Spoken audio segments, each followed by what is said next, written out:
Assalomu alaykum aziz ayollarimiz, qizlarjonlarimiz.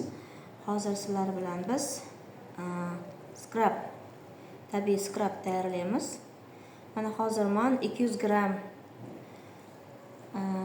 tayyor sovunli, ya'ni sovun asosli krem sovuldim. Mana tayyor bu sovun kremli asos. Ya'ni mana shundan biz hozir juda ham ajoyib bo'lgan kofeli skrab tayyorlaymiz. Endi buni biz hozir birinchi navbatda ozgina, agar bo'lsa vinchukda yoki blenderda ozgina ko'pirtirib olamiz.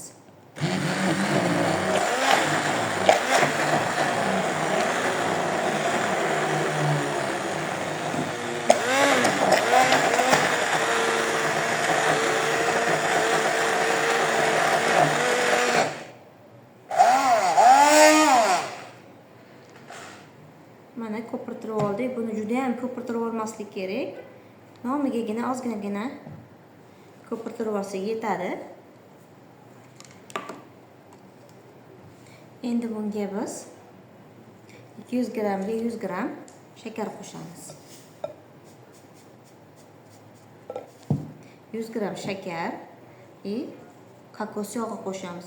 Kokos yog'ini 100 gramdan 50 gramgacha qo'shsalaring bo'ladi. Bu kokos yog'ini qattiq, suyuq holatidagisi ham bo'ladi. Agar qattiq holatidagi bo'lsa, albatta eritib ishlatiladi.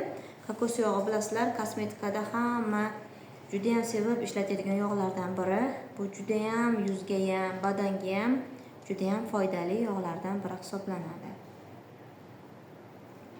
Bunga mana men 30 gram kokos yog'i qo'shdim. Endi bunga adoshka qo'shishimiz kerak. Ya'ni o'zingiz xohlagan, masalan, kofeli adoshka qo'shishingiz mumkin, kokosli yoki o'zingiz xohlagan hidni qo'shishingiz mumkin. Men bunga jasminli adoshka qo'shmoqchiman. Bu jasmin 100% tabiiy bo'lib, juda ham ajoyib hid beradi. Mana jasminli adoshkamizdan qo'shib oldik. Bu juda ham hidini juda ham shirin qilib beradi. Endi bunga biz ozginagina konservant qo'shamiz. Aslida qo'shish shart emas, lekin bu tabiiy bo'lgani uchun uni ustiga bu skrabimizni hamma har xil joyda saqlaydi. Kimdir vannada saqlashi mumkin. Shunda suv tushib, nima deydi, holat o'zgarmasligi uchun 2 tomchi konservant qo'shib yuboramiz.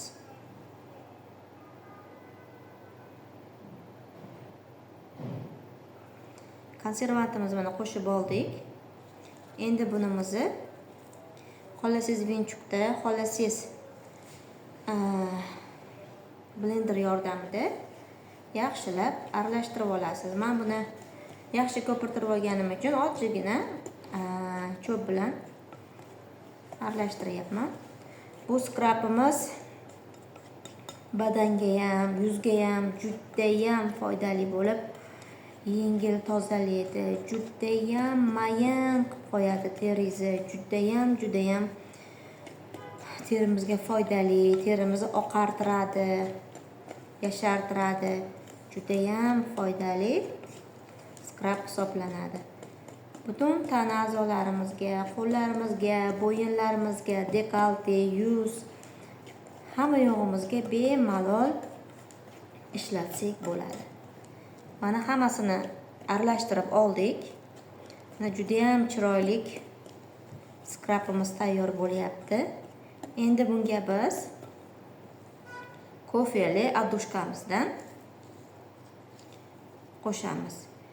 Buni kimdir quyuqroq, suyuqroq, ya'ni holatiga qarab, kimdir ko'proq, kimdir ozroq, 30 gram, 20 gramgacha bemalol qo'shsalaring bo'ladi. Kofeni bilasizlar, juda ham foydali hisoblanadi.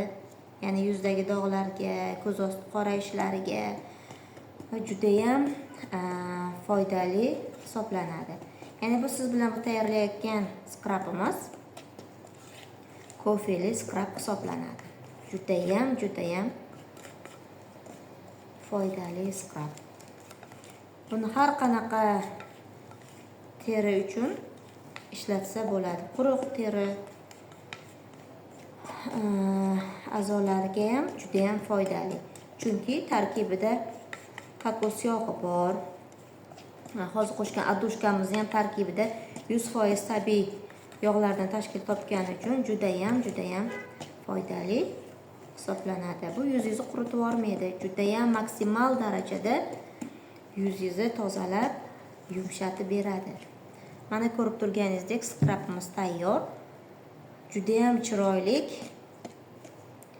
Ancha-muncha skrablar bilan bemalol, professional skrablar bilan bemalol birlasha oladigan skrabimiz tayyor.